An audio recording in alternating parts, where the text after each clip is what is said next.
سورة قریش به تاسو ټول له درځي، کوم چې په آخري 10 سورتونو کې ذکر دی. نارینه، زنانه، غټ ماشوم، بوډا ټولو له ورځي. خو که د دې د فضایلو نه او د مجرباتو نه تاسو خبر شوئ، کوم چې علما کرام او اسلافو ذکر کړي دي، نو تاسو بل یو وظیفه هم ونه کوي. د امن د پاره او د وسعت رزق د پاره دا یو ډیر ناشنا او مجربه وظیفه ده. نن سبا زموږ په ملک کې دوه ډېرې غټې اهمې مسلې دي.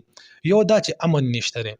انسان ته دا پته نه لګي چې څوک مې وجني، کله مې وجني، پسه مې وجني، هیڅ پته نه لګي. نامعلوم افراد رالل او سړی مړ کو ولاړل.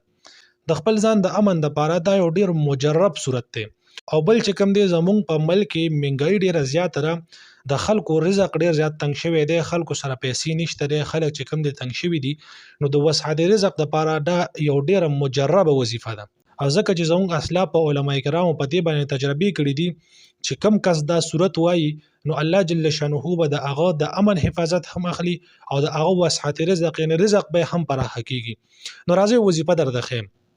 ګوره، لإلاف قریش إلافهم رحلة الشتاء والصيف فليعبدوا رب هذا البيت الذي أطعمهم من جوع وآمنهم من خوف.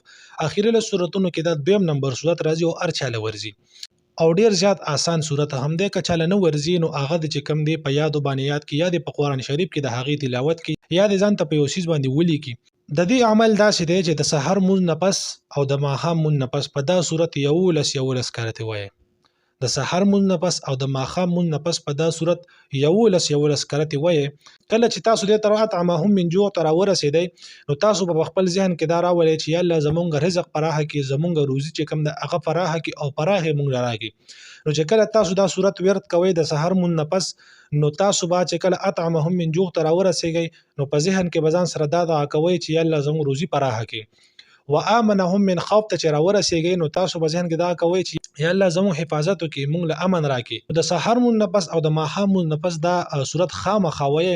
او دا چې کم دی خپل کور کې زنانو ته هم ووایي چې هغوی هم د دې صورت ورد ډیر زیات کوي، ځکه بد امني ډیره زیاته سیوا ده او مهنګايي هم سیوا ده، د خلکو روزي ډیره تنګه ده. نو خامخا چې کم دی دا وظیفه په خپل کور کې په زنانو هم کوي او په خپل هم د دې ورد کوي.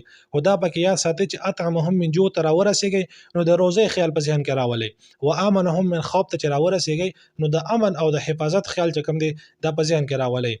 باقي ویډیو سره مخکې شیر کړئ چې نورو خلکو ته هم د دې څه پیدا ورسي.